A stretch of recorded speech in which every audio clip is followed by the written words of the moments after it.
누가복음 1장.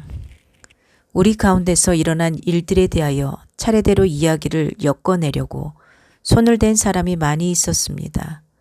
그들은 이것을 처음부터 말씀의 목격자요 전파자가 된 이들이 우리에게 전하여 준 대로 엮어냈습니다. 그런데 존귀하신 데오빌로님, 나도 모든 것을 시초부터 정확하게 조사하여 보았으므로 각하께 그것을 순서대로 써드리는 것이 좋겠다고 생각하였습니다.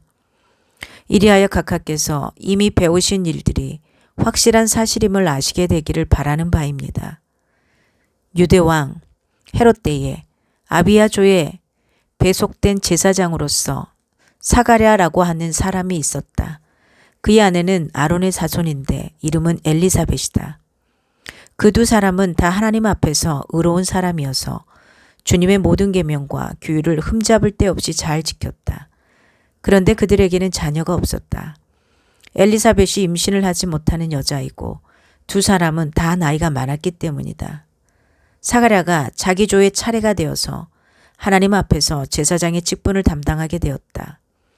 어느 날 제사직의 관례를 따라 제비를 뽑았는데 그가 주님의 성소에 들어가 분향하는 일을 맡게 되었다. 그가 분향하는 동안에 온 백성은 다 밖에서 기도하고 있었다. 그때에 주님의 천사가 사가랴에게 나타나서 분향하는 제단 오른쪽에 섰다. 그는 천사를 보고 놀라서 두려움에 사로잡혔다. 천사가 그에게 말하였다. 사가랴야, 두려워하지 말아라. 내 간구를 주님께서 들어주셨다. 내 아내 엘리사벳이 너에게 아들을 낳아줄 것이니 그 이름을 요한이라고 하여라. 그 아들을 내게 기쁨과 즐거움이 되고 많은 사람이 그의 출생을 기뻐할 것이다. 그는 주님께서 보시기에 큰 인물이 될 것이다. 그는 포도주와 독한 술을 입에 대지 않을 것이요. 어머니 뱃속에 있을 때부터 성령을 충만하게 받을 것이며 이스라엘 자손 가운데서 많은 사람을 그들의 주 하나님께로 돌아오게 할 것이다. 그는 또한 엘리야의 심령과 능력을 가지고 주님보다 앞서 와서 부모의 마음을 자녀에게로 돌아오게 하고 거역하는 자들을 의인의 지혜의 길로 돌아서게 해서 주님을 맞이할 준비가 된 백성을 마련할 것이다. 사가랴가 천사에게 말하였다. 어떻게 그것을 알겠습니까? 나는 늙은 사람이요. 내 아내도 나이가 많으니 말입니다. 천사가 그에게 말하였다. 나는 하나님 앞에 서 있는 가브리엘인데 나는 내게 이 기쁜 소식을 전해주려고 보내심을 받았다. 보아라, 그때가 되면 다 이루어질 내 말을 내가 믿지 않았으므로 이 일이 이루어지는 날까지 너는 벙어리가 되어서 말을 못하게 될 것이다. 백성이 사가랴를 기다리는데 그가 성소 안에서 너무도 오래 지체함으로 이상하게 여기고 있었다. 그런데 그가 나와서도 말을 못하니까 사람들은 그가 성소 안에서 환상을 본 줄로 알았다. 사가랴는 그들에게 손짓만 할 뿐이요 그냥 말을 못하는 채로 있었다. 사가랴는 제사 당번 기간이 끝난 뒤에 집으로 돌아갔다. 그 뒤에 얼마 지나서 그의 아내 엘리사벳이 임신하고 5달 동안 숨어 살면서 이렇게 말하였다. 주님께서 나를 돌아보셔서 사람들에게 당하는 내 부끄러움을 없이해 주시던 날에 나에게 이런 일을 베풀어 주셨다. 그 뒤로 6달이 되었을 때에 하나님께서 천사 가브리엘을 갈릴리 지방의 나사렛 동네로 보내시어 다윗의 가문에 속한 요셉이라는 남자와 약혼한 처녀에게 가게 하셨다. 그 처녀의 이름은 마리아였다. 천사가 안으로 들어가서 마리아에게 말하였다. 기뻐하여라. 은혜를 입은 자야. 주님께서 그대와 함께 하신다. 마리아는 그 말을 듣고 몹시 놀라 도대체 그 인사말이 무슨 뜻일까 하고 궁금히 여겼다. 천사가 마리아에게 말하였다. 두려워하지 말아라. 마리아야. 그대는 하나님의 은혜를 입었다. 보아라, 그대가 잉태하여 아들을 낳을 터이니 그의 이름을 예수라고 하여라. 그는 위대하게 되고 더없이 높으신 분의 아들이라고 불릴 것이다. 주 하나님께서 그에게 그의 조상 다윗의 왕위를 주실 것이다. 그는 영원히 야곱의 집을 다스리고 그의 나라는 무궁할 것이다. 마리아가 천사에게 말하였다. 나는 남자를 알지 못하는데 어떻게 이런 일이 있겠습니까? 천사가 마리아에게 대답하였다. 성령이 그대에게 임하시고 더없이 높으신 분의 능력이 그대를 감싸줄 것이다. 그러므로 태어날 아기는 거룩한 분이요 하나님의 아들이라고 불릴 것이다. 보아라, 그대의 친척 엘리사벳도 늙어서 임신하였다. 임신하지 못하는 여자라 불리던 그가 임신한 지 벌써 6달이 되었다. 하나님께서는 불가능한 일이 없다. 마리아가 말하였다. 보십시오. 나는 주님의 여종입니다. 당신의 말씀대로 나에게 이루어지기를 바랍니다. 천사는 마리아에게서 떠나갔다. 그 무렵에 마리아가 일어나 서둘러 유대 산골에 있는 한 동네로 가서 사가랴의 집에 들어가 엘리사벳에게 문안하였다. 엘리사벳이 마리아의 인사말을 들었을 때에 아이가 그의 뱃속에서 뛰어놀았다. 엘리사벳이 성령으로 충만해서 큰 소리로 외쳐 말하였다. 그대는 여자들 가운데서 복을 받았고 그대의 태중의 아이도 복을 받았습니다. 내 주님의 어머니께서 내게 오시다니 이것이 어찌 된 일입니까?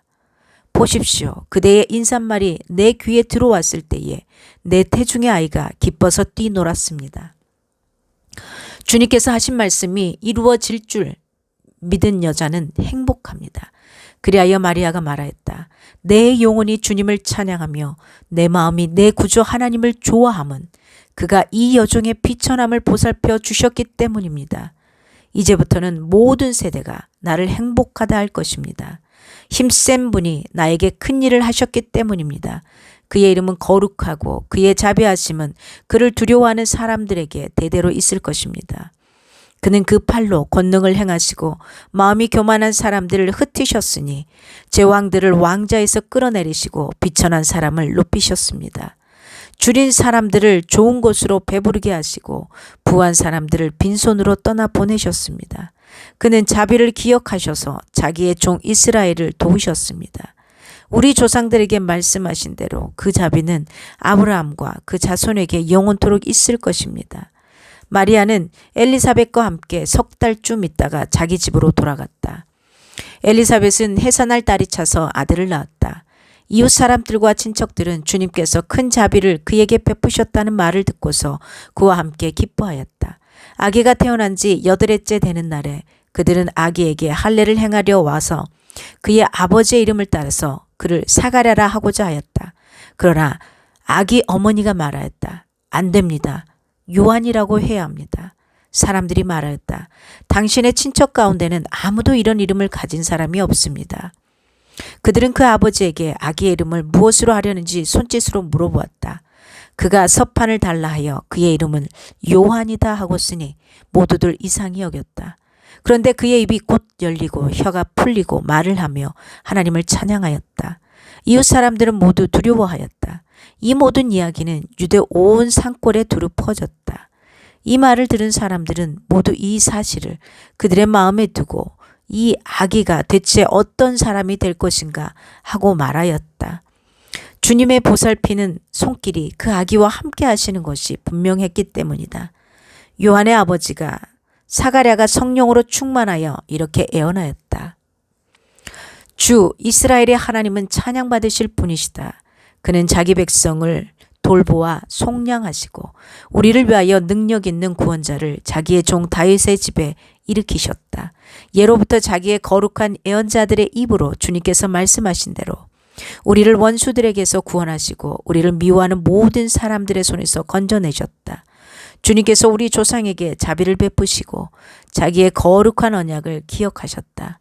이것은 주님께서 우리에게 주시려고 우리 조상 아브라함에게 하신 맹세이니 우리를 원수들의 손에서 건져주셔서 두려움이 없이 주님을 섬기게 하시고 우리가 평생 동안 주님 앞에서 거룩하고 의롭게 살아가게 하셨다. 아가야, 너는 더없이 높으신 분의 예언자라 불릴 것이니 주님보다 앞서가서 그의 길을 예비하고 죄사함을 받아서 구원을 얻는 지식을 그의 백성에게 가르쳐 줄 것이다. 이것은 우리 하나님의 자비로운 심정에서 오는 것이다. 그는 해를 하늘 높이 뛰게 하셔서 어둠 속과 죽음의 그늘 아래에 앉아있는 사람들에게 빛을 비추게 하시고 우리의 발을 평화의 길로 인도하실 것이다. 아기는 자라서 심령이 굳세어졌다. 그는 이스라엘 백성 앞에 나타나는 날까지 광야에서 살았다. 아멘. 하나님의 말씀이었습니다.